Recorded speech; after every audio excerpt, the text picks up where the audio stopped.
అమృతాత్మ స్వరూపులైన మీ అందరికీ మీ తల్లి అవ్యాజ్యమైనటువంటి మాతృప్రేమను అందిస్తూ సాలగ్రామ దర్శనం గురించి, సాలగ్రామ మహిమలను గురించి పరమేశ్వరుడు పద్మపురాణంలో కార్తికేయునితో ఇలాగ తెలియజేస్తున్నారు. సాలగ్రామాలకు అభిషేకం చేసిన తీర్థాన్ని 3 సార్లు లోనికి స్వీకరించాలి. దక్షిణావ్రత శంఖంలో ఉన్నటువంటి ఆ జలాలను తల మీద ప్రోక్షించుకోవాలి. దీనివల్ల చాలా పవిత్రత సిద్ధిస్తుంది. దేవాలయాలకు వెళ్ళినప్పుడు శంఖంలో ఉన్నటువంటి తీర్థాన్ని భక్తుల మీద, వాళ్ళ శిరస్సుల మీద ప్రోక్షిస్తూ ఉంటారు. అలాగే సాలగ్రామ తీర్థాన్ని 3 సార్లు లోనికి స్వీకరిస్తారు. దీనివల్ల కోట్లాది బ్రహ్మహత్యాది మహాపాతకాలు శమించిపోతూ ఉన్నాయి. ఎప్పుడైనా మీ యొక్క పవిత్ర గృహానికి ఉత్తమోత్తములైనటువంటి మహాజ్ఞానులు, ఆ పుణ్యమూర్తులు కొంతసేపైనా సరే ఆ ఇంటిలో ఉన్నప్పుడు 8 యుగాల వరకు ఆ ఇంటిలో వారికి అక్షయమైనటువంటి సంపదలు, అక్షయమైనటువంటి శాంతి, అమృతత్వపు సిద్ధి కలుగుతుంది అంటూ తెలియజేస్తున్నారు. సాలగ్రామం ఎంత పవిత్రమైందో పుణ్యపురుషులు, పుణ్యమూర్తులు అంత పవిత్రమైనటువంటి వారు. సాలగ్రామం మనం దర్శిస్తే ఏ విధంగా కోటి పాతకాలు నశిస్తాయో, పుణ్యమూర్తులను దర్శిస్తే సమస్త పాతకాలు నశించడమే కాదు, 8 యుగాల పర్యంతం ఆ గృహంలో దారిద్ర్య బాధలు ఉండవు. ఆ గృహంలో శాంతి వర్ధిల్లుతుంది. ఆ గృహంలో అద్భుతమైనటువంటి అమృతత్వపు సిద్ధి లభిస్తుంది అంటూ పరమేశ్వరులు స్వయంగా కార్తికేయునకు తెలియజేస్తూ ఉన్నారు. కార్తికేయ, మానవులు జీవితంలో ఒక్కసారైనా సరే సాలగ్రామాన్ని దర్శించాలి అంటున్నారు. ఈ దర్శించాలి, తీర్థం స్వీకరించాలనేటువంటి శ్లోకాలు ప్రతి అధ్యాయంలో అనేక పర్యాయాలు వస్తూ ఉన్నాయి. ఇన్నిసార్లు పదే పదే చెప్తూ ఉన్నారు. సాలగ్రామ దర్శనమే ముక్తిప్రదం అంటున్నారు, మోక్షం ఇస్తుంది అంటున్నారు. సాలగ్రామ తీర్థ సేవనం చేసి తీరాలి అంటున్నారు. కొన్ని సందర్భాల్లో కొంతమంది సాలగ్రామ తీర్థాన్ని అలాగ తిరస్కరిస్తూ గోడల మీద పోసేసి అలా చల్లేసి వెళ్ళిపోతుంటారు. ఇలాంటి తప్పును ఎటువంటి పరిస్థితుల్లో చేయకూడదు. ఇది చాలా క్లేశాలను, కష్టాలను కలిగిస్తుంది అంటూ ఇక్కడ చెప్తూ ఉన్నారు. చాలా చక్కని శ్లోకాలు దీని మీద కూడా ఉన్నవి. చాలా కష్టాలను, క్లేశాలను అనుభవించవలసి వస్తుంది. సాలగ్రామ తీర్థం నేల మీద అలాగా నిర్లక్ష్యంగా పారవేయకూడదు, ఒక్క బిందువు కూడా నేల మీద ప్రోక్షించకూడదు అంటూ ఇక్కడ స్వయంగా శంకర భగవానులు కార్తికేయునకు తెలియజేస్తూ ఉన్నారు. కార్తికేయ, కోట్ల శివలింగాలను పూజించడం వల్ల కలిగే పుణ్యం ఒక్కసారి సాలగ్రామాన్ని పూజించడం వలన కలుగుతుంది. కోట్ల సార్లు కాశీక్షేత్రంలో విశ్వనాథునికి అభిషేకం చేస్తే కలిగే పుణ్యం ఒక్కసారి సాలగ్రామానికి అభిషేకం చేస్తే కలుగుతుంది అంటూ స్వయంగా శంకర భగవానులు తెలియజేస్తూ ఉన్నారు. సాలగ్రామాలలో చాలా రకాల సాలగ్రామాలు ఉన్నాయి. ఇక్కడ ప్రధానంగా కొన్ని సాలగ్రామాలను గురించి శంకర భగవానులే స్వయంగా కార్తికేయునకు తెలియజేస్తున్నారు. ఎక్కడైనా పుణ్యక్షేత్రాలకు వెళ్ళినప్పుడు సాలగ్రామాన్ని భక్తులు తమ వెంట తీసుకుని వెళ్తారు. ఆ పుణ్యక్షేత్ర దర్శనం వాళ్ళకు అక్షయమైనటువంటి పుణ్య ఫలితాన్ని ఇస్తుంది. యజ్ఞాలు, యాగాలు, పుణ్యకార్యాలు ఇలాంటివి చేయనప్పుడు, శ్రాద్ధ కర్మలు చేసే సమయంలో కూడా సాలగ్రామం దగ్గర కూర్చొని ఇలాంటివి చేసినప్పుడు పితృదేవతలందరికీ వాళ్ళ పుణ్యాలు కోట్ల రెట్లుగా పెరిగి వారికి పుణ్యలోకాలు సిద్ధిస్తాయి. అనేక రకాలైనటువంటి కర్మల నుంచి పితృదేవతలకు విమోచనం కలుగుతుంది. సాలగ్రామం దగ్గర ఉంచుకొని చేసే జపధ్యానాదుల వలన మోక్షప్రాప్తి కలుగుతుంది అంటూ సాలగ్రామ మహిమను గురించి అనేక శ్లోకాలు, అనేక గొప్పగా సాలగ్రామ విశిష్టతను గురించి, తీర్థ విశిష్టతను గురించి, సాలగ్రామానికి నివేదన చేసినటువంటి ప్రసాదం విశిష్టతను గురించి, సాలగ్రామానికి సమర్పించబడినటువంటి తులసిని ప్రసాదంగా స్వీకరించడం వల్ల కలిగే పవిత్రతను గురించి అనేక రీతులుగా అనేక శ్లోకాలు కొనియాడుతూ ఉన్నవి. ఎవరైతే సాలగ్రామాన్ని పూజిస్తారో వారికి ఎంత పుణ్యం కలుగుతుందంటే, బ్రహ్మదేవుడు తన 4 వదనార విందాలతో చెప్పినప్పటికీ సాధ్యం కాదు. అంత పుణ్యం కలుగుతుంది. బ్రహ్మదేవుడు 4 వదనార విందాలతో కలిసి ఇంత పుణ్యం కలుగుతుంది, ఇంత పుణ్యం కలుగుతుంది అని చెప్పినా కూడా సాధ్యం కానంతటి పుణ్యం కలుగుతుంది. అలాంటి పవిత్రతను సాలగ్రామ ఆరాధన, అర్చన ప్రసాదిస్తున్నాయి. సాలగ్రామ అభిషేకం ఇవన్నీ కూడా చాలా పుణ్యాలను ప్రసాదిస్తాయి. బ్రహ్మాదులకు కూడా ఈ పుణ్యం ఇట్టిది అని వర్ణించడానికి తరం కానటువంటిది అంటూ వర్ణిస్తూ ఉన్నారు. సాలగ్రామం ఎక్కడ ఉంటుందో, సాలగ్రామ పూజ ఎక్కడ జరుగుతూ ఉంటుందో, సకల దేవీ దేవతలందరూ కూడా అక్కడ సూక్ష్మ రూపాలతో ఉంటారు. సకల నదీ నదములన్నీ కూడా అక్కడ సూక్ష్మ రూపాలతో ఉంటాయి. అంతేకాదు, సాలగ్రామం ఉన్న ప్రదేశంలో ఈ 7 భువనాల యొక్క సాన్నిధ్యం అక్కడ సిద్ధిస్తుందట. ఎంత మహిమోపేతంగా సాలగ్రామాల గురించి వర్ణిస్తున్నారో వర్ణించడం సాధ్యం కావటం లేదు. 7 భువనాలు, 14 భువనాలు, సూక్ష్మ శక్తులతో 3,000,000 దేవతలందరూ, సకల నదీనదాలు, సమస్త ఋషిగణాలు, యక్షులు, గంధర్వులు, కిన్నెరలు, కింపురుషులు, విద్యాధరులు, నాగులు అందరూ కూడా ఈ సాలగ్రామం వద్ద సూక్ష్మ స్వరూపంతో ఉంటారు. ఎలా ఉంటారు? మహావిష్ణువు యొక్క సన్నిధానంలో ఉంటారు. ఆ స్వామివారి యొక్క ప్రత్యక్ష స్వరూపాన్ని వాళ్ళు సూక్ష్మ రూపాలతో సేవిస్తూ ఉంటారు. అంత మహిమోపేతమైనటువంటిది సాలగ్రామ ఆరాధన అంటూ ఇక్కడ తెలియజేయబడుతూ ఉన్నది. మనం యజ్ఞయాగాదులు చేసే సందర్భంలో పంచగవ్యాలు స్వీకరిస్తూ ఉంటారు. పంచగవ్యాలంటే వేద పండితులందరికీ తెలుసు. పంచగవ్యాలంటే కొంతమంది స్త్రీలకి, కొంతమంది పిల్లలకి తెలియదు కనుక గోవు యొక్క మయం, గోమయం, గోవు యొక్క పంచితము, గోవు యొక్క పెరుగు అంటే దధి అంటారు, గోవు యొక్క ఘృతము అనగా నేయ, ఆ గోవు యొక్క క్షీరం, ఈ పంచ భాగాలు గోవుకు సంబంధించినటువంటి అపురూపమైనటువంటి ఇవన్నీ కూడా స్వీకరించి వీటన్నిటినీ కలిపి మంత్రయుక్తం చేసి యజ్ఞ సందర్భాల్లో, పుణ్యకార్యాల సందర్భాల్లో పంచగవ్య ప్రాసన అంటూ చేస్తారు. ఈ పంచగవ్య ప్రాసన చేయడం వలన శరీరంలో ఉన్నటువంటి ప్రతి కణం కూడా పవిత్రమవుతుంది. శరీరంలో ఉన్న కణాలే కాదు, బోన్స్ లోపల ఉన్నటువంటి బోన్ మ్యారో అంటారు, మూలగతో సహా పవిత్రీకరించబడుతుంది. అంటే శక్తివంతమవుతుంది, వ్యాధులు రాకుండా కాపాడబడుతుంది ఈ పంచగవ్య ప్రాసన. కోటి సార్లు పంచగవ్య ప్రాసన చేస్తే ఎంత పుణ్యం కలుగుతుందో, ఒక్కసారి సాలగ్రామ తీర్థం స్వీకరిస్తే అంత పవిత్రత కలుగుతుంది అంటూ ఇక్కడ శంకర భగవానులు తెలియజేస్తున్నారు. కోటి సార్లు పంచగవ్య ప్రాసన చేస్తే ఎంత పవిత్రత సిద్ధిస్తుందో, సాలగ్రామ తీర్థం స్వీకరిస్తే అంత పవిత్రత ఒకేసారి సిద్ధిస్తుంది. కార్తికేయ అంత మహిమోపేతమైనటువంటిది సాలగ్రామం. సాలగ్రామం సాక్షాత్తు విష్ణు భగవానుడు. ఆ సాలగ్రామం యొక్క చరణామృతం కోటి పంచగవ్యాలతో సమానమైనటువంటిది, ఇంకా అధికమైనటువంటిది అంటూ ఇక్కడ తెలియజేస్తూ ఉన్నారు. స్కంధ చాలామంది తమ పాతకాలను నశింపజేసుకోవడం, గోహత్య, శ్రీహత్య, భ్రూణహత్య, బ్రాహ్మణహత్య, అనేక రకాలైనటువంటి జారత్వాలు, చోరత్వాలు, అసత్య భాషణాలు, పతిత సంభాషణాలు, ఇటువంటివన్నీ కూడా నశింపచేసుకోవాలని గాయత్రి ఇత్యాది మంత్రాదులను జపిస్తూ ఉంటారు. వ్రతాలు చేస్తూ ఉంటారు, చాంద్రాయణ వ్రతం చేస్తూ ఉంటారు, ఉపవాసాలు చేస్తూ ఉంటారు, ఎన్నో సాధనలు చేస్తూ ఉంటారు, మౌనాలను పాటిస్తూ ఉంటారు, తీర్థయాత్రలు చేస్తారు, దానాలు చేస్తూ ఉంటారు, ధర్మాలు చేస్తూ ఉంటారు. ఇవన్నీ ఎందుకంటే పాపాలు నశింపచేసుకోవడం కోసం. స్కంద ఇన్ని మాటలు ఎందుకు? సాలగ్రామ తీర్థాన్ని స్వీకరించినంతనే క్రచ్చాంద్రాయణాది వ్రతాలు చేయడం కంటే, దాన ధర్మాలు చేయడం కంటే, పుణ్య తీర్థయాత్రలు చేయడం కంటే, సమస్త నదులకు వెళ్ళి స్నానాలు చేస్తే, ఇవన్నీ చేస్తే ఎలాంటి ఫలితాలు వస్తాయో, సాలగ్రామంలో ఉన్నటువంటి ఆ శ్రీహరిని సేవించి ఆ సాలగ్రామ చరణామృతాన్ని ఎవరైతే స్వీకరిస్తారో పై పుణ్యాలన్నీ కూడా వాళ్లకు అనాయాసంగా లభిస్తూ ఉన్నవి.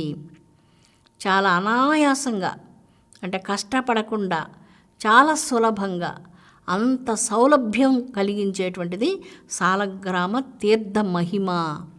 మన జీవితంలో చాలా కష్టాలు పడకుండా ఇంత గొప్ప ఫలితాన్ని ప్రసాదిస్తుంది అంటూ ఆ స్కందునికి స్వామివారు వివరిస్తూ ఉన్నారు. స్కంద ముక్కోటి దేవతలందరినీ పూజిస్తే ఒక్కసారి ఏ ఫలితం కలుగుతుందో, ముక్కోటి దేవతలకు మండలాలు వేసి చాలా పవిత్రమైనటువంటి భక్తిభావంతో ఆయా విధంగా వాళ్ళకు కల్పోక్త రీతిలో పూజా విధానాలు ఆచరిస్తే ఏ పుణ్య ఫలితం కలుగుతుందో ఒక్కసారి సాలగ్రామాన్ని దర్శించినంతనే, పూజించినంతనే, సేవించినంతనే, ఆ సాలగ్రామానికి నమస్కరించినంతనే 3 కోట్ల దేవతలకు పూజలు చేసినంతటి మహాపుణ్య ఫలితాలు ఈ సాలగ్రామ దర్శనం చేత, తీర్థ సేవనం చేత, ప్రసాద సేవనం చేత, అర్చనం చేత, దాస్యం, వందనం, సఖ్యం ఇత్యాది నవవిధములైనటువంటి భక్తుల వలన భక్తునికి ఇంత గొప్ప ఆధ్యాత్మిక ప్రసాదం లభిస్తూ ఉన్నది స్కంద అంటూ శంకర భగవానుడు స్కందునికి తెలియజేస్తూ ఉన్నారు. ఏ ఇంటిలో సాలగ్రామం ఉంటుందో ఆ ఇంటిలో సాలగ్రామాన్ని పూజ చేసి అభిషేకం చేసిన తర్వాత కొంత జలాలు ప్రక్కన పెట్టి ఉంటారు. ఏదో ఒక పాత్రలో కొంత అభిషేక జలం ఉంటుంది. ఈ అభిషేక జలం కోటి గంగా నదులలో స్నానం చేస్తే ఎంత పుణ్యం వస్తుందో కోటి కోటి గంగా నదులతో సమానము అని చెప్తున్నారు. మన ఇంటిలో గంగానది మన ఇంటిలో ఉన్నట్లు అని అర్థమట. అంటే సాలగ్రామ జలం మన ఇంట్లో ఉన్నది అంటే గంగానదే సాక్షాత్తుగా మన ఇంట్లో ఉన్నది. గ్రహణ సమయాలలో పవిత్ర స్నానాల కోసం పుణ్యనదులకు వెళుతూ ఉంటారు. ఇక్కడ స్వామివారు చెప్తున్నారు, గ్రహణ సమయంలో బ్రహ్మసరోవరం అంటే కురుక్షేత్రంలో ఉన్నటువంటిది చాలా పెద్ద సరోవరం బ్రహ్మసరోవరం. 3 లక్షల మంది గ్రహణ సమయంలో కురుక్షేత్రానికి వచ్చి స్నానం చేస్తారు, పవిత్ర స్నానాలు ఆచరిస్తుంటారు.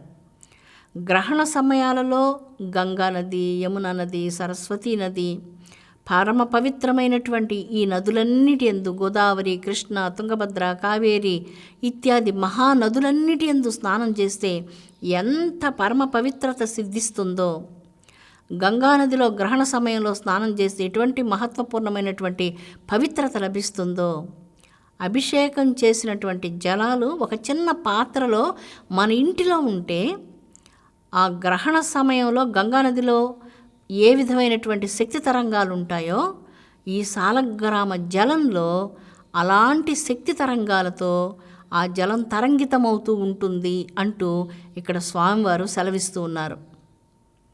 ఏమి మహిమను గురించి చెప్తున్నారు సాలిగ్రామం. ఇటువంటి సాలగ్రామాలను ప్రసాదంగా ప్రసాదించిన ఆ ఋషులకు ఏమిచ్చి రుణం తీర్చుకోగలం? భారతీయ ధర్మ సంస్కృతికి ఏమిచ్చి రుణం తీర్చుకోగలం? ఎంత అద్భుతమైనటువంటిది కదా. అపురూపమైనటువంటి సనాతన ధర్మము అనేటువంటి ధర్మ కలశాన్ని మహర్షులు మనకు ప్రసాదించారు. మనం శక్తివంతులమైతే, సత్యసంధులమైతే, ధర్మమునందు మనకు నిష్ట కలిగి ఉంటే ఆ ధర్మ కలశాన్ని మనం అనాయాసంగా ఎత్తుకొని మన జీవితంలో ముందుకు మనం సాగిపోగలం. అర్హత మనకు లేని రోజున ఆ కలశాన్ని మనం కనీసం స్పృశించడానికి కూడా అర్హులం కాకుండా పోతాం.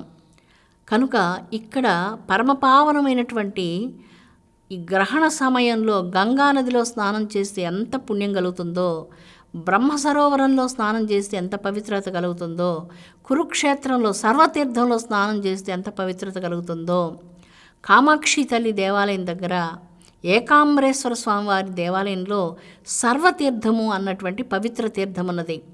గ్రహణాల సమయాల్లో ఇలాంటి సర్వతీర్థాల్లో స్నానం చేస్తే 3 కోట్ల నదులలో స్నానం చేసినటువంటి పవిత్రత సిద్ధిస్తుంది అంటూ గ్రహణాలు వచ్చే సమయంలో మహానిష్టతో పూజలు పునస్కారాలు చేస్తూ ఈ దేశంలో లక్షల మంది, కోట్ల మంది ఎవ్వరూ పిలవకుండానే కుంభమేళాలకు వెళ్తారు. మన ఇంట్లో ఒక చిన్న కార్యక్రమం జరుగుతుంటే కార్డులు వేసి ఇంటింటికి వెళ్ళి వాళ్ళని బ్రతిమిలాడి రావాలి అని చెప్పి కోరుకుంటారు. ఎన్నోసార్లు వాళ్ళని పిలిచి వాళ్ళు వచ్చినప్పుడు రాచమర్యాదలు చేస్తుంటారు. ఈ కుంభమేళా ఉత్సవాలు జరిగినప్పుడు వీళ్ళందరినీ అసలు ఎవరు పిలిచారు కుంభమేళాకి రమ్మని? ఇన్ని కోట్ల జనం వచ్చి ఆ కుంభమేళా ఉత్సవంలో పాల్గొంటారు.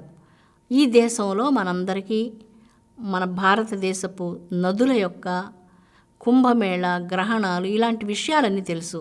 విదేశీయులందరూ కూడా లక్షల సంఖ్యలో ఈ కుంభమేళా ఉత్సవాలకు, ఈ గ్రహణ సమయాల్లో పవిత్ర స్నానాలకు, ఈ పవిత్ర ఉత్సవాలకు మన దేశానికి వాళ్ళందరూ ఎంతో భక్తితో వస్తూ ఉంటారు. చాలామంది భక్తితో వస్తారు, కొంతమంది ఊరికే చూడాలని వస్తారు. చాలా వరకు నాకు తెలిసినంతలో చాలామంది భక్తిగా వస్తారు. భారతదేశం గురించి గొప్పగా మాట్లాడడం నేను చాలాసార్లు విన్నాను, ఎంతో విన్నాను. వాళ్ళు మాట్లాడుతుంటే మనకు కళ్ళల్లో నీళ్లు తిరిగిపోతాయి, మన గుండెల్లో నీళ్లు తిరుగుతాయి. ఎందుకంటే మన దేశం గురించి అంత గొప్పగా మాట్లాడడం చాలా ఆనందాన్ని కలిగిస్తుంది, ఆనంద బాష్పాలు కలుగుతాయి. కాబట్టి చాలా భక్తితోనే ఈ కుంభమేళ ఉత్సవాలకు, గ్రహణాలకు వీటన్నిటికీ వస్తూ ఉంటారు. ఈ కుంభమేళాకు రమ్మని వీళ్ళందరినీ ఎవరు పిలుస్తున్నారు? ఇంత జనాన్ని, అక్కడ సౌకర్యం ఉండదు, చాలా కష్టము, చాలా దూరంగా వాళ్ళ బండ్లన్నీ విడిచిపెట్టి మైళ్ళ తరబడి నడవాలి, చాలా కష్టంగా ఉంటుంది. అయినా కూడా ఆ పవిత్ర స్నానం చేయాలి. గ్రహణ సమయంలో, ఆ కుంభమేళా సమయంలో ఆ పవిత్ర స్నానం చేయాలంటూ వచ్చి ఆ సమయంలో ఎంత భక్తితో, ఎంత విశ్వాసంతో స్నానాలు చేస్తూ ఉంటారు. ఈ విశ్వాసం, ఈ భారతదేశం అంటేనే విశ్వాసం, ధర్మమునందు విశ్వాసం, సత్యస్వరూపుడైనటువంటి ఆ మహావిష్ణువునందు, ఆ భగవంతుని యందు విశ్వాసం. ఆయన ఎప్పుడు కనపడడు, అంతటా ఉన్నాడు, వాళ్ళలోనే ఉన్నాడు. అంతటా నిండి ఉన్నప్పటికీ భౌతికమైనటువంటి చక్షువులకు కనపడకపోయినా ఆ విశ్వాసం మాత్రం ఈ దేశంలో చెక్కు చెదరదు. ఎంత విశ్వాసమో, ఎంత భక్తియో. కోట్ల జనం ఈ కుంభమేళ ఉత్సవాలకు వచ్చి స్వామివారిని సేవించి, ఆ నదీ తీరాల్లో ఉన్న దేవతలందరినీ సేవించి, అక్కడికి వచ్చినటువంటి మహానుభావుల్ని సేవించి, ఆ నదిలో స్నానాలు చేసి దానాలు, ధర్మాలు ఇవన్నీ చేసుకుంటూ ఉంటారు. ఏమిటిదంతా? ఎవరు చెప్పారు వీళ్ళకి ఇవన్నీ చేయమనని? భక్తి, విశ్వాసం, చెక్కు చెదరనటువంటి భగవత్ ప్రేమ. ఇది భారతదేశం. భారతదేశాన్ని అప్పుడు మనం చూస్తాం. ఎక్కడ చూస్తాం? ఆ భక్తిలో మనం చూస్తాం, ఆ చెక్కు చెదరని విశ్వాసంలో మనం చూస్తాం. కోట్ల మందిని ప్రభావితం చేస్తుంది. ఎవ్వరు పిలవరు, ఎవ్వరు ఏ విధమైనటువంటి వసతులు ఏమీ చేకూర్చరు. కానీ భగవంతుని కోసం ఈ దేశంలో మనుషులు ఎంత కష్టపడతారో, ఎన్ని కొండలు ఎక్కుతారో, ఎన్ని ఎడార్లలో నడుస్తారో, ఎంత దూరం వెళ్తారో, ఎన్ని ఉపవాసాలు ఉంటారో, ఎన్ని దాన ధర్మాలు చేస్తారో అది భారతీయులకే అర్థమవుతుంది. అందరికీ అర్థం కాదు అది. అంత అభినివేశంతో భగవంతుడంటే బాగా పిచ్చిగా ప్రాణాలను అలాగ సమర్పించి భగవంతుని కోసం అంత త్యాగాలు చేస్తారు.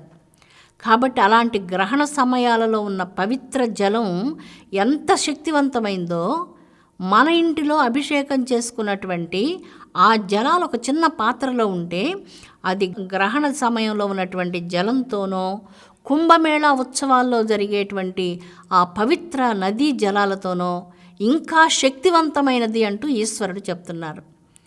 ఆ కుంభమేళా ఉత్సవాల సందర్భంగా ఉన్నటువంటి జలాల కంటే కూడా ఈ సాలగ్రామానికి అభిషేకం చేసిన జలము మరింత ఉత్కృష్టమైనటువంటిది, మరింత శక్తివంతమైనటువంటిది, మరింత అతి పవిత్రమైనటువంటిది. ఈ శ్రేష్ఠ జలాన్ని తీర్థంగా స్వీకరించడం చేత సమస్త కోట్ల మహాపాతకాలు నశించి మానవునకు ముక్తి లభిస్తున్నది, మోక్షస్థితి లభిస్తున్నది అంటూ శంకర భగవానుల వారు తెలియజేస్తూ ఉన్నారు. 100 ప్రస్తాలు నువ్వులు దానం చేస్తే ఎంత పుణ్యం వస్తుందో సాలగ్రామ దర్శనం చేతనే అంత పుణ్యం వస్తుందట. మనం బండ్ల కొద్దీ నువ్వులు దానం చేస్తే ఎవరు తీసుకుంటారు? నువ్వులే అసలు ఎవరు తీసుకోరు. నువ్వుల దానం కూడా ఇవ్వకూడదు, ఎందుకంటే వాళ్ళ వినాశనం మనం కోరకూడదు. ఎప్పుడు ఎవ్వరికి నల్ల బట్టలు ఇవ్వకండి, నువ్వులు ఇవ్వకండి, ఇనప వస్తువులు ఇవ్వకండి. ఎందుకంటే అందరూ బాగుండాలని కోరుకోవాలి. ప్రతి ఒక్కళ్ళు బాగుండాలని కోరుకుంటే ఇలాంటి వస్తువులు ఎప్పుడు ఎవరికి ఇవ్వరు. ఎప్పుడైతే ఇలాంటి వస్తువులు ఇస్తూ ఉంటారో బాగా పచ్చగా ఉన్నటువంటి వాళ్ళ జీవితాల్లో వాళ్ళ వినాశనాన్ని మీరు కోరుకుంటున్నారు అని అర్థం అన్నమాట. అందుకని ఇక్కడ 100 ప్రస్థముల నువ్వులు దానం చేస్తే ఎంత పవిత్రత, ఎంత కర్మ వినాశనం అవుతుందో సాలగ్రామాన్ని దర్శించినంతనే అంతగా శని ప్రభావం నుంచి విమోచనం లభిస్తున్నది అని చెప్తున్నారు. ఇక్కడ అనేక రకాల తులసి దళాలతో స్వామివారిని పూజించడం వల్ల చాలా పవిత్రత సిద్ధిస్తూ ఉన్నది. కమల పత్రాలు, కమల పుష్పాలు, అనేక రకాల పుష్పాలతో స్వామివారికి పుష్పయాగాలు మనం చేస్తూ ఉంటాం. యాగాలు, యజ్ఞాలు అనేక రకాలు మనం చేస్తూ ఉంటాం. పుష్పాల కోట్లన్నీ కూడా ఈ యాగంలో పాల్గొనేందుకు స్వామివారి సేవ కోసం ఎక్కడెక్కడో ఉన్నటువంటి పూల తోటల నుంచి అవన్నీ కూడా జాగ్రత్తగా వచ్చి ఆ పూల బుట్టల్లో నిరీక్షిస్తూ ఉంటాయి. ఎప్పుడెప్పుడు స్వామి పాదాల మీద మనం పడి ధన్యులమవుతామా అంటూ నిరీక్షిస్తూ ఉంటాయి. పత్రం, పుష్పం, ఫలం, తోయం యోమే భక్త్యా ప్రయచ్చతి. మనం ఇదివరకు కూడా చెప్పుకున్నాం. ఈ పుష్పాల కోట్లన్నీ కూడా అనేక రకాల పుష్పాలు. మీరందరూ తిరుమలలో పుష్పయాగం చూసి ఉంటారు కదా, ప్రతి సంవత్సరం జరుగుతుంటుంది. అనేక సందర్భాల్లో ఇప్పుడు అక్కడక్కడ కూడా మనకు పుష్పయాగాలు జరుగుతున్నాయి. ఈ పుష్పయాగాల్లో ఏ తోటల్లో పూసినటువంటి చిన్న చిన్న పువ్వులన్నీ, మల్లెపూలు, జాజి పువ్వులు, మనోరంజితం పుష్పాలు, సంపంగి పుష్పాలు, దాసవాళం పుష్పాలు, చివరకు కనకాంబరం పుష్పాలు, చేమంతులు, కమలాలు, ఒక్క పుష్పం ఏంటి స్వామివారి కోసం అనేక రకాలైనటువంటి పుష్పాలు, లక్షల కొలది, కోట్ల కొలది పుష్పాలు వచ్చి స్వామివారి పాదాలను ఆశ్రయిస్తూ ధన్యమవుతూ ఉన్నాయి. ఆ పుష్పాలు ఎవరో మనుషులు నడుస్తూ ఉంటే వాళ్ళ పాదాల క్రింద నలిగిపోతేనో, ఇంకా వేరే కార్యక్రమాలుగా ఉపయోగపడేదానికంటే స్వామి పాద సేవకు, స్వామి పాద పూజకు పూసిన ఆ పుష్పం చాలా ధన్యమవుతుంది. పుష్పం మనకు ఒక మంచి సంకేతాన్ని ఇక్కడ ఇస్తుంది. ఏమిస్తుంది మనకు సందేశాన్ని? తన జీవితం ధన్యమైపోయింది. ఒక పుష్పం జీవితం ఒక్కరోజే. ఆ పుష్పం ఈరోజు ఉదయం పూస్తుంది, సాయంకాలానికంతా వాడిపోతుంది, రేపటికి రాలిపోతుంది. ఆ ఒక్కరోజు తన జీవితాన్ని సార్థక్యం చేసుకుంటుంది పుష్పం. ఎలా సార్థక్యం చేసుకుంటుందంటే, భగవంతుని పాదాల మీద పడిన పుష్పానికి సార్థక్యత ఉంది. మనుషులు నడిచిపోతూ ఉంటారు రోడ్లలో, వాళ్ళ కాళ్ళ క్రింద కొన్ని మంచి పుష్పాలు చెట్ల మీద నుంచి రాలి పడుతూ ఉంటాయి. వాళ్ళు బూట్లతో నడిచిపోతూ ఉంటే ఆ పుష్పాలు వాళ్ళ క్రింద పడి నలిగిపోతాయి. పాపం ఆ పుష్పం చాలా దురదృష్టవంతురాలు. ఏ పుష్పమైతే స్వామి పాదాలని చేరుతుందో, ధవనం, మరువం, తులసి, ఎన్ని రకాల పుష్పాలు, బెలపత్రాలు, స్వామివారి సేవకు ఎన్ని పుష్పాలు ఎదురు చూస్తూ ఉంటాయో, ఆ పూజ కోసమే అవి పుట్టాయి. ఆ జన్మం తీసుకొని చాలా దూరం ప్రయాణించి 7 కొండల మేడలెక్కి స్వామి కోసం నిరీక్షిస్తూ ఆ పుష్పయాగం జరిగే సందర్భంలో అమ్మ వచ్చేసాం, ఇంత దూరం మనం ఎక్కడెక్కడి నుంచో ఏ దూరాల నుంచో ప్రయాణం చేసి 7 కొండలెక్కి ఆ బుట్టల్లో అవన్నీ నిరీక్షిస్తూ ఆచార్య స్వాములు వాళ్ళందరూ ఆ పుష్పాలు తీసుకొని ఆ పుష్పయాగ సందర్భంలో స్వామికి సమర్పించేటప్పుడు ఆ పుష్పాలంతా మనం ధన్యమైపోయాము అంటూ ఆనందపడతాయి. ఇది పుష్పాలు మనకిచ్చే సందేశం. మన జీవితాలు కూడా ఎలాగా ధన్యం కావాలో ఒక మంచి సందేశాన్ని ఇస్తున్నాయి. పెనుసుల క్షేత్రంలో ఖండ్వముఖి నది ప్రవహిస్తూ ఉంటుంది. ఆ నది చాలా పెద్ద వర్షాకాలంలో వేగంగా ప్రవహిస్తుంటుంది. వర్షాకాలం ప్రారంభం కాగానే నది చాలా ఉధృతిగా వస్తుంది. అప్పుడు చాలా రకాలైనటువంటి నల్లటి మట్టి, ఎండిపోయినటువంటి ఆకులు, ఇవన్నీ నది మోసుకొని వెళ్తూ ఉంటుంది. అప్పుడు జలాలు ఎలా ఉంటాయంటే మలిన జలాలుగా ఉంటాయి. ఒక 4-5 రోజులు బాగా ప్రవహించిన తర్వాత జలం చాలా స్వచ్ఛమవుతుంది. మనం చేతిలోకి తీసుకుంటే స్వచ్ఛ జలం మనకు కనపడుతూ ఉంటుంది. ఈ మురికి, మట్టి, ఈ దుర్గంధాలు ఇవన్నీ తీసుకొని వెళ్తూ ఉంటుంది. కానీ తన లక్ష్యం ఏంటంటే సముద్రంలో కలవడం. నది ఇన్ని రకాలైనటువంటి అడ్డులు ఎన్నో ఉన్నప్పటికీ, అనేక రకాల మాలిన్యాలు తనలో కలిసినప్పటికీ తన ప్రయాణాన్ని ఆపి నది ఎప్పుడు వెనకకు తిరిగి చూచినట్లుగా మనం చూడం. నది ఎప్పుడు వెనకకు తిరగదు. మనం కూడా మన జీవితంలో అలాగే వెనకకు తిరిగి చూడకుండా ముందుకే సాగిపోవాలంటూ నది అద్భుతమైన సందేశాన్ని ప్రసాదిస్తుంది. అమృతాత్మ స్వరూపులారా, ఇవన్నీ మనందరం మన నిత్య జీవితంలో నిత్యం దర్శించేటువంటివే. ఇవన్నీ మనం మరొకసారి మననం చేసుకుంటూ మన జీవితాలను ఉజ్వలమైనటువంటి సత్య మార్గం వంకకు ఆ వెంకటేశ్వర స్వామి కృపతో నడిపించాలని, స్వామి దయ అందరి మీద వర్షించాలని త్రికరణ శుద్ధిగా స్వామివారి పాదపద్మాల మీద శిరస్సు ఉంచి భక్తితో వేడుకుంటున్నాను. స్వస్తి. ఓం శాంతి శాంతి శాంతి.